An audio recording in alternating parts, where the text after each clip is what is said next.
What is obedience? Well, let's find out. 1010 Bible Study. Jump into the Word with us. My name's John. I'm here for our 1010 Bible Study. And today we're talking about Philippians chapter 2. Allison talked about Philippians 1, where we learned about Paul's encouragement and his love for the church of Philippi. But now we get to a little bit more of the nitty-gritty stuff, where Paul's talking about, hey, this is hard, but you know what? You can do it because you have Christ. So he starts off by talking about how the church at Philippi, they really need to have an attitude like Christ. Why is that? Well, ultimately it's out of obedience. Why? Why do we need to obey? Well, let's listen here. Verse number 6. Though he, meaning Jesus, was God, he did not think of equality with God as something to cling to. Instead, he gave up his divine privileges and he took the humble position of a slave.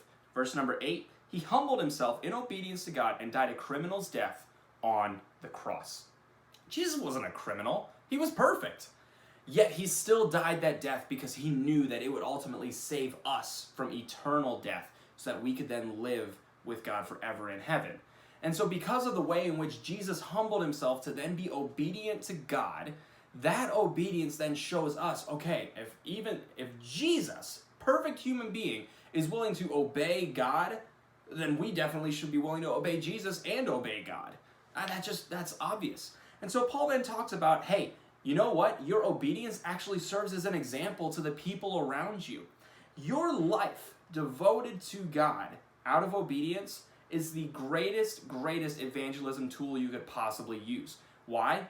When your kids say, man, why do you listen to your parents like that? Or why are you listening to what this teacher says? Or that's stupid, coach doesn't know what he's talking about. Whatever example it may be, trust me when I tell you, your obedience, don't blindly obey people, but at the same time, obey people because they have authority, they've been placed over you by God himself, and you want to honor that.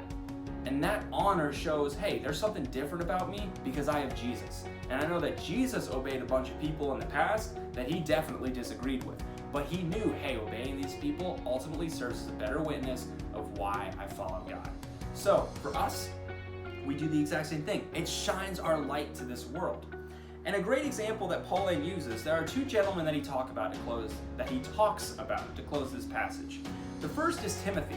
We know Timothy from the books of 1st and 2nd Timothy. He's basically the next man up. So Paul is Pastor Barry, and Paul is training Timothy. So if Pastor Barry were training someone to then take his place, basically who Timothy is. Paul's going to send Timothy to Philippi eventually, but for the time being, he actually wants to send another great example of obedience named Epaphroditus. Why? Well, Epaphroditus here, Paul talks about how he came this close to death for the gospel, but God had mercy on him. Because of that mercy, Epaphroditus is still alive, but he's still obeying God and still going out and sharing the gospel. Why? Because he knows the truth. He knows that ultimately the obedience he gives to God serves as the best example of why God is so worthy of following and why Jesus is the ultimate Savior. And so what might we do with obedience? Well, Epaphroditus served as a great example of obedience to the church at Philippi. And so if he can serve as a great example to the church there, imagine the example of obedience that we can serve here in our own communities. Right now, there are a bunch of things going on where we might not want to obey. We might want to do our own things.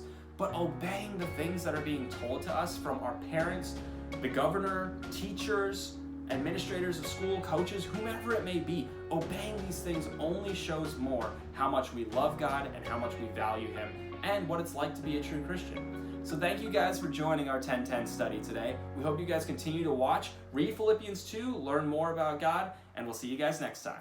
1010 Bible Study. Jump into the Word with us.